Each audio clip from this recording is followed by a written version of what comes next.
রাজ্যের শিক্ষা দপ্তর ফের একবার অনবদ্য এক সিদ্ধান্ত নিল, আর এই সুবাদে উপকৃত হবেন রাজ্যের ছাত্রছাত্রীরাই। মাধ্যমিকে পাশ করা বিজ্ঞান বিভাগে সেরা ৩০ জন ছাত্রছাত্রী পাবে এই সুযোগ। ডাক্তারি ইঞ্জিনিয়ারিংয়ে এই সুযোগ পাবে রাজ্যের ছাত্রছাত্রীরা। সুযোগটা এরকম, এইসব ছাত্রছাত্রীরা ভারতের যে কোনো রাজ্যে যে কোনো প্রতিষ্ঠানেই পড়াশোনা করতে পারবে। এর যাবতীয় খরচই বহন করবে রাজ্য সরকার। এর মধ্যে এসসিদের ২০ জন, এসটিদের মধ্যে ৩০ জন ও ইউআরদের মধ্যে ৫০ জন ছাত্রছাত্রীকে বাছাই করবে ত্রিপুরা মধ্য শিক্ষা পর্ষদ।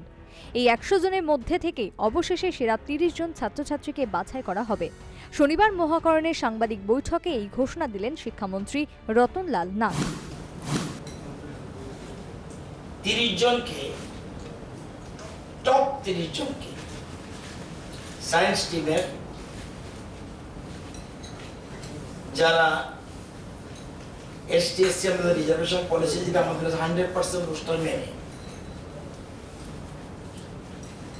সেটা হলো to different leading coaching institutes as per choice of the students. ছাত্রছাত্রীরা ঠিক করবে ভারতবর্ষের কোন কোচিং সেন্টারে তারা পড়াশোনা করবে। ছাত্রছাত্রীরা ঠিক করবে তাদের চয়েসে কোন কোচিং ইনস্টিটিউটে তারা prepare themselves JEE Joint Entrance Examination and NEET Entrance Examination, অর্থাৎ ইঞ্জিনিয়ারিং মেডিকেলে যাতে যেতে পারে সারা ভারতবর্ষের যে কোনো যাদের চয়েসে যে কোচিংয়ে পড়তে চায় সেরকম।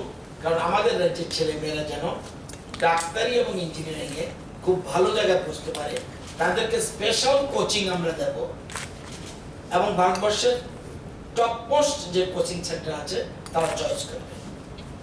কি ক্রাইটেরিয়া? এখানেই শেষ নয়, শিক্ষামন্ত্রী আরও জানালেন এদিন সন্ধ্যা পর্যন্ত কোভিড-19 নিয়ে কি অবস্থায় রয়েছে রাজ্য। 22 জনকে আরো ডিসচার্জ করা হয়েছে। আজকে যারা today 101 active cases under treatment, 75 Shaheed Bhagat Singh and one BSF hospital এবং 25 জন এজিএমসি তে আছে। Today 555 samples have been received, দুইটা পর্যন্ত, এরপরে আরো বাড়তে পারে এবং 555 মধ্যে 525 samples are under process testing. Total 340 জন লোক আজকে চোরাবাড়ি গেট দিয়ে এসছে। Out of them 79 truck drivers, 14 medical and 247 standard persons এবং দামছড়া দিয়ে টোটাল 30 জন আজকে এসছে। এই total 257 vehicles arrived in Churaibari gate. Out of them 23টা vehicle, truck and passenger car, were from hotspot area. কথা প্রসঙ্গে তিনি এটাও জানালেন, রবিবার জিরানিয়া থেকে বিহারের উদ্দেশ্যে রওনা দেবে একটি ট্রেন। এতে বহির্রাজ্যের সব পরিযায়ী শ্রমিকরাই রয়েছেন। তাদের পাঠানোর বিষয়েও রাজ্য সরকার যথেষ্ট তৎপর রয়েছে। আমাদের রাজ্যে যারা মাইগ্রেন্ট লেবার রয়েছে, কালকে একটা জিরানিয়াতে ছাড়বে,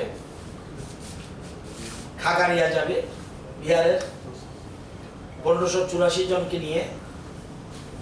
19 তারিখ বেলুনিয়া থেকে যাবে গয়া 1584 জনকে নিয়ে। 20 তারিখ আগরতলা থেকে ছাড়বে প্রয়াগরাজ 1584 জনকে নিয়ে। 22/5 বিহারের জন্য লিস্ট তৈরি হচ্ছে, 24/5 বিহারের জন্য লিস্ট তৈরি হচ্ছে। যেখানে সবচেয়ে বেশি প্যাসেঞ্জার সেখানেই পয়েন্ট টু পয়েন্ট ঠিক করবে। এটা হলো মাইগ্রেন্ট লেবারের ক্ষেত্রে। চতুর্থ লকডাউনে নতুন গাইডলাইন আসছে, তবে কি হবে এই নতুন গাইডলাইন তা তিনিও জানেন না বলে অভিহিত করলেন। তবে ছাত্রছাত্রীদের বিষয়ে খুবই ভাবনায় আছেন কেন্দ্রীয় সরকার ও রাজ্য সরকার, এটা বললেন শিক্ষামন্ত্রী Ratanlal Nath. Bureau report, news vanguard.